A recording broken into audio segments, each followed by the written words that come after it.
प्रहलाद जी भगवान से यहाँ कह रहे हैं कि प्रभु ऐसे तो मैं 5 वर्ष का हूं, पर मानो मेरे 5 विवाह हो चुके हैं।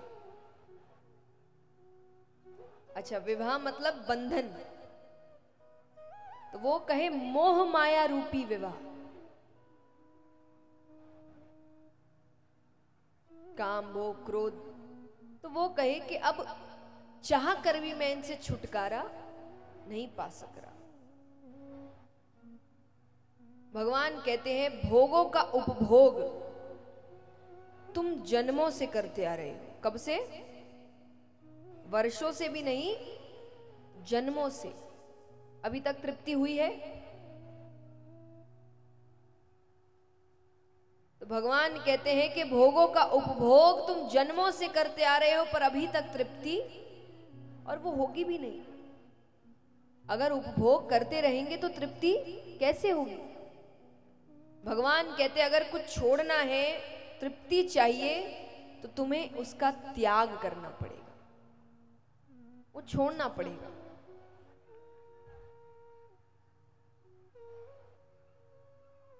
प्रहलाद जी यहां कहते हैं प्रभु त्याग कैसे करें? आपने दुनिया इतनी सुंदर बनाई। भगवान कहते हैं दुनिया इसीलिए सुंदर नहीं बनाई थी कि तुम मुझे ही भूल जाओ। मैंने तो दुनिया इसीलिए सुंदर बनाई थी कि तुम्हें मेरा भजन करने में कोई तकलीफ ना हो, पर तुमने तो उसी को कारण बना लिया मुझे नहीं मानने का। भगवान कहे कि तुम अकेले ना पड़ जाओ, तो मैंने तुमको परिवार दिया। अब परिवार में भी ज्यादा अकेलापन किसी को लगे तो मैंने तुमको हमसफर दिया। एक उम्र बाद विवाह हो जाता है, कोई एक व्यक्ति जो पूर्ण रूप से आपका है, आप उनके, तो मैंने आपको हमसफर दिया, साथी दिया आपका इस जीवन में।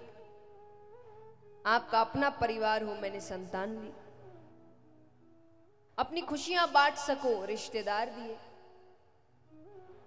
मित्र दिए, अपना जीवन चला सको, काम दिया। पर तुमने तो इसी को अपने दुख का कारण बना लिया। आज किसी भी व्यक्ति को पूछो वो दुखी क्यों है, यही 3-4 कारण होते हैं। कोई परिवार से दुखी, कोई काम से दुखी, कोई बच्चों से दुखी, पति पत्नी से दुखी, पत्नी पति से दुखी, यही कारण है दुख के। तो भगवान कहे मैंने जो चीज तुम्हारे अच्छे के लिए दी, तुमने उसी को अपने दुख का कारण बना लिया, तो इसमें मेरी गलती नहीं है। उदाहरण स्वरूप एक सेठ जी है, बहुत धर्म का काम करते हैं। उनको पता चलता है किसी गांव में पानी की बहुत किल्लत है, तो उन्होंने वहां एक कुआं बनवा दिया। अच्छा किया,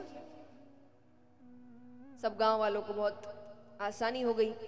अब कुछ दिन बाद उसी कुएं के पास कुछ बच्चे खेल रहे हैं। उसमें से एक बच्ची का पैर फिसलता है, वो कुएं में गिर जाती है, मृत्यु हो गई उसकी। अब उस बच्ची के पिता कहे सेठ जी की वजह से मेरी बच्ची मरी, ना तो ये कुआं बनवाते ना बच्चे इसमें गिरते। तो सेठ जी ने कुआं इसीलिए बनवाया था कि बच्चे आए गिर जाए। हमारी गलती है, हमने बच्चों को कुएं के पास जाने दिया। तो ये संसार एक कुएं की तरह है। कुएं से पानी कैसे निकालते हैं बताओ? अंदर जाके